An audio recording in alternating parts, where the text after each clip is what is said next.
એમને જેમ સૂર્યનારાયણની પૂજાનું અને ગૌ માતાની પૂજાનું એમને વર્ત અને એના કારણે કરીને ગૌ માતાની સેવા કરવાનું સૌભાગ્ય સંસ્કારોમાં મને મળ્યું. પરંતુ બહાર આવ્યા પછી મારા ધ્યાનમાં આવ્યું કે હો આ તો ખાલી શાસ્ત્રોના આધાર ઉપર એ પૂજા અર્ચન કરે છે એટલું નહીં, આ તો પતિત પાવની છે. ગૌ માતાએ તો પૃથ્વીને જીવાડી છે. આપણે શાસ્ત્રોના કેટલાક વેદોની વાત સાંભળતા, શાસ્ત્રોની વાત સાંભળતા, ગૌ માતાનો મહિમા સાંભળતા ત્યારે લાગતું કે આ ઋષિઓએ એમને લખી નાખ્યું હશે એવું લાગતું. પરંતુ જ્યારે વૈજ્ઞાનિક એરણ ઉપર ચડાયા પછી ધ્યાનમાં આવ્યું કે બીજો કોઈ રસ્તો જ નથી.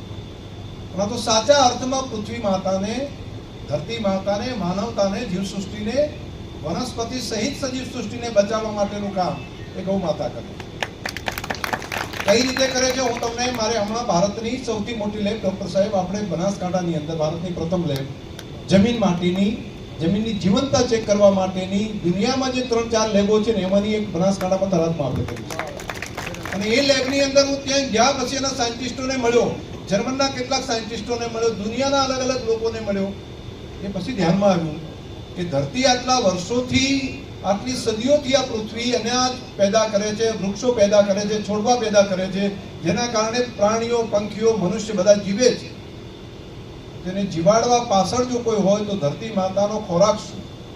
તો ધરતી માતાનો ખોરાક એ ગૌ માતાનું છાણ, ગૌમૂત્ર અને વૃક્ષનો પાંદડા છે. આ ત્રણના કારણે ધરતીની જીવંતતા રહે છે, માટીની જીવંતતા રહે છે. અને માટીની જીવંતતા જ્યારે ફર્ટિલાઇઝરો બહારના નાખી, જંતુનાશક દવાઓ નાખીને આપણે નષ્ટ કરી નાખી છે, તો અત્યારે જે એની કાર્બન ક્ષમતા જે છે એ લગભગ હેરાન થાય સ્થિતિ સુધી પહોંચી ગઈ છે. એવા સમયની અંદર એને જીવંત ફરી કરવી હોય તો એને બચાવવા માટે શું કરવું? તો કેટલાક લેબની અંદર બેક્ટેરિયા આણંદ યુનિવર્સિટી અને બનાસ ડેરીએ ભેગા મળીને કર્યા. તો મેં પૂછ્યું કે બહેન ક્યાંથી લાવ્યા બેક્ટેરિયા, ઊભો ક્યાંથી થયો? કીધું કે ગાયના ગટ્સની અંદર એના આંતરડા હોય ને એમાંથી છાણ દ્વારા નીકળેલો આ બેક્ટેરિયા છે. એને પછી લેબની અંદર ડેવલપ કરવાનું કામ કર્યું અને એને મલ્ટીપલ કરવાની વ્યવસ્થા કરી. તો પછી ધ્યાનમાં આવ્યું કે ગૌ માતાના છાણની અંદર ને ગૌમૂત્રની અંદર તો એટલા હજારો મિનરલ્સ છે, જેની અંદર એવા જૈવિક તત્વો છે કે જે માટીની જીવંતતાને જીવંત કરે છે.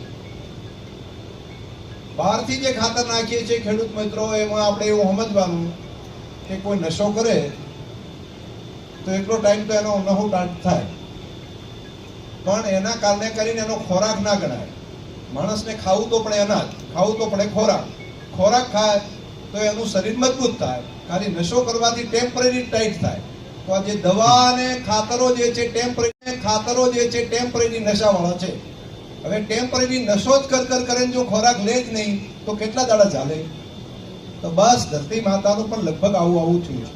એને જે ખોરાક જોતો તો એ ન આપ્યો અને એની જગ્યાએ બાકીનું જે હતું અંદર નાક કર્યું અને એમાં એવું ઝેર નાખ્યું કેટલું તો કે એની જીવંતતા હતી એ નાશ પામ્યું. એના જે જીવંત બેક્ટેરિયા હતા લગભગ 10 લાખથી વધારે હોય, એની જગ્યાએ આપણી ધરતી ઉપર 1 લાખ કરતા પણ ઓછા હવે બેક્ટેરિયા બચ્યા છે. એને પુનઃજીવિત જો નહીં કરીએ તો કોઈ રસ્તો નથી. એ ધરતીની અંદર ફળદ્રુપતા માટે જે ફંગસ હોય, એ ફંગસનું જે નેટવર્ક છે એને જો ફરી પુનઃજીવિત નહીં કર્યું તો નહીં થઈ શકે. આ જીવંત કરવાનું કામ એકમાત્ર ગૌ માતા કરી શકે. ગૌમૂત્રની અંદર અને ગાયના છાણની અંદર જ થાય છે. તમને લાગશે કે શંકરભાઈ તમે તો અધ્યક્ષ છો, તમે આ વાત કરો છો કઈ રીતે? હું 2 રીતે તમને કહું છું અને વિધિવત રીતે હું તમારી પાસે બોલું છું, જવાબદારીપૂર્વક બોલું છું. ખોટી માહિતી મારે આપવી હોય તો મને ખબર પડે છે કે હું બેજવાબદાર ન બની શકું, મારે માહિતી એ રીતની ન અપાય. મેં વાત સાંભળ્યા પછી એના પ્રયોગ લેબમાં કર્યા પછી મેં મારા ખેતરમાં કર્યા. અને મારા ખેતરની અંદર ખારેકનું, બોરડાનું મારું ફાર્મ છે. 5 વર્ષથી મેં પોતે આ ગૌમૂત્ર આધારિત, જીવામૃત આધારિત, ગાયના છાણ આધારિત આખું ખેતર ડેવલપ કર્યું. કોઈ પણ જંતુનાશક દવા નાખ્યા સિવાય, કોઈ પણ રાસાયણિક ખાતર નાખ્યા સિવાય આજે હું ગૌરવ સાથે કહી શકું કે ભારતની અંદર શ્રેષ્ઠતમ ખારેક તૈયાર કરવાનું કામ મારું ખેતર કર્યું. ધરતીની અંદર જે વસ્તુ નીકળી ગઈ હતી, જે અળસિયા નાશ પામ્યા હતા, મારા ખેતરની અંદર જાઓ થોડું ખોદો તો પણ અળસિયા ઢગલાબંધ નીકળે છે. માત્ર ને માત્ર ગૌમૂત્રના કારણે અને ગાયના જીવામૃત અને ઘન જીવામૃત જેવી વસ્તુના કારણે થઈ શક્યું, ગાયના છાણના કારણે થઈ શક્યું. ત્યાં આગળ જે ઈધોઈ હતી, ઈધોઈને બાકીના લોકો મારી નાખતા. મેં શું કર્યું, એનાથી લાકડા જે આવે ને ખજૂરના કાપીએ એ લાકડા અંદર નાખી દેવાના, તો બધી ઈધોઈ છે લાકડા ખાઈ જાય છે. અને આખું વર્ષ એટલે બધા મને કહેતા આ તો ઈધોઈ એટલી થશે અને ખાવા આપ્યું પછી તમારું ખેતરનું શું થશે? મેં કીધું આ કોઈ પણ જીવસૃષ્ટિનું ચક્ર છે, કોઈને નુકસાન કરવા વાળું નથી. ઢગલા બંધ ઈધોઈ થઈ ગઈ એટલે મને એમ લાગ્યું કે હવે શું થશે, પરંતુ સ્થિતિ એવી થઈ કે લાકડા પૂરેપૂરા ખાઈ જાય છે. એક પણ લીલા છોડને કે એક પણ ઝાડવાને કોઈ નુકસાન ઈધોઈ કરતી નથી. આજે જોવું તો જેને જોયા હોય, એક પણ છોડને કોઈ નુકસાન ઈધોઈ નથી કરતી. આંબા વાયા છે એને પણ તકલીફ નથી કરતી. મેં બાકીના ખેતીના પાક કર્યા છે એને પણ નથી કરતી. અને ઈધોઈને ખાવા માટે કીડીઓ આવે છે, તો કીડીઓ અંદરથી એટલી બધી તૈયાર થઈ છે કે એને હોલ બનાવી નાખ્યા છે.